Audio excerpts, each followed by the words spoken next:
Chapitre 10. Le gardien des portes. Le lion poltron, qui avait passé plusieurs heures parmi les effluves de coquelicots, dormit encore longtemps. Lorsque, enfin, il s'éveilla et roula du chariot sur le sol, il fut bien heureux de se retrouver en vie. « J'ai couru le plus vite possible, dit-il dans un bâillement, mais ces fleurs ont eu raison de moi. Comment avez-vous fait pour me sortir de là ?» Ses amis lui expliquèrent leur rencontre avec les mulots, qui avaient généreusement mis leur force à son service. Le lion éclata de rire. Et comme le lion se sentait tout à fait rétabli, ils reprirent la route, tout heureux de marcher dans l'herbe tendre. Bientôt, ils aperçurent la route de briques jaunes et s'y engagèrent, impatients d'arriver au repère du grand Oz. Les dalles de la route étaient régulières sous leurs pieds, et autour d'eux, un paysage riant s'étendait à perte de vue.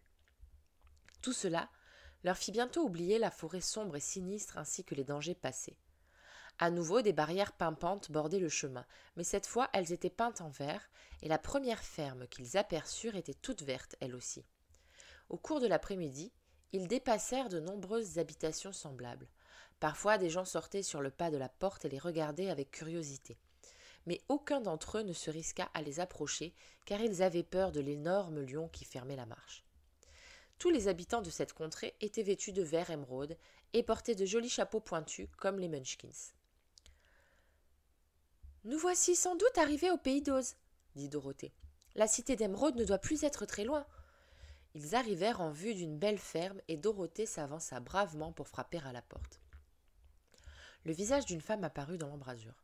« Que veux-tu, petite ?» demanda-t-elle avec un regard méfiant. « Et pourquoi voyages-tu en compagnie de ce gros lion ?»« Nous aimerions passer la nuit chez vous, si vous le voulez bien. Quant au lion, c'est un très bon ami. Je vous promets qu'il ne vous fera aucun mal. » La femme réfléchit un moment tout en jetant des coups d'œil au lion.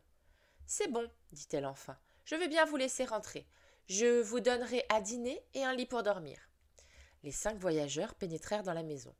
Il y avait là, outre la maîtresse de maison, 2 enfants et un homme couché sur un divan avec une jambe cassée.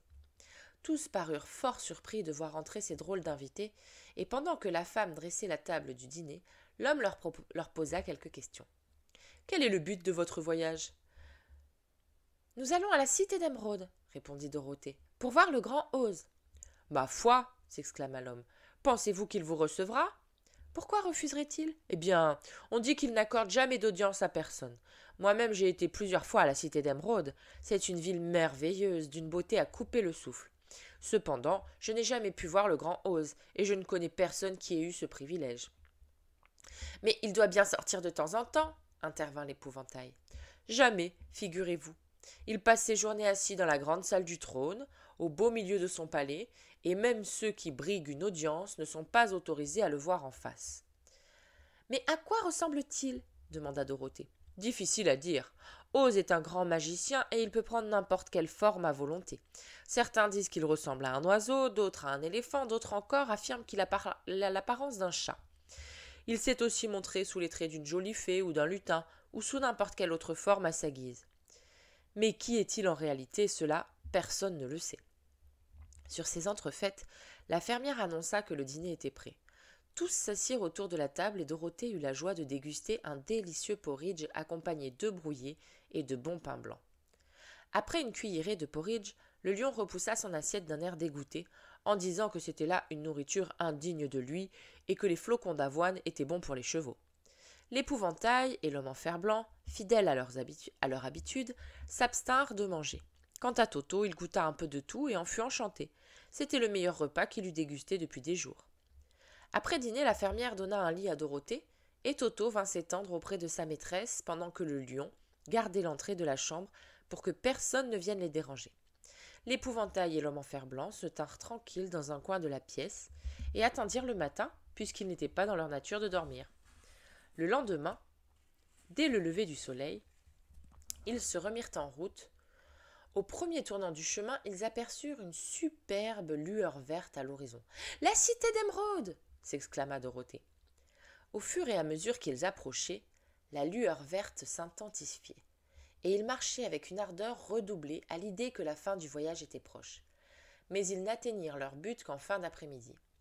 Un mur d'enceinte très épais et très haut, d'une superbe couleur verte, s'élevait autour de la cité d'émeraude. La route de briques jaunes aboutissait devant une porte monumentale, sertie d'émeraude, qui jetait de tels feux que même les yeux peints de l'épouvantail en furent éblouis. Dorothée avisa une sonnette sur un des montants, et lorsqu'elle l'actionna, un son de clochette argentin se fit entendre. La lourde porte pivota lentement sur ses gonds. Les voyageurs franchirent le seuil et se retrouvèrent dans une haute salle voûtée dont les murs scintillaient d'émeraudes innombrables. Devant eux se tenait un homme de la taille d'un Munchkin. Il était vêtu de vert de la tête aux pieds, et sa peau elle-même avait une teinte verdâtre. À ses pieds était posée une grande malle verte. Il les accueillit par ces mots. « Que venez-vous faire à la cité d'Émeraude ?»« Nous venons voir le grand Oz, » répondit Dorothée.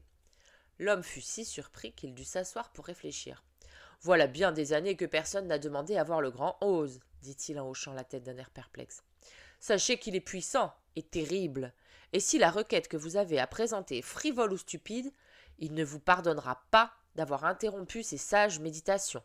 Dans sa colère, il pourrait bien vous détruire sur le champ. »« Mais notre requête est sérieuse, et elle n'a rien de stupide, » s'exclama l'épouvantail. « Il s'agit au contraire d'une question de première importance.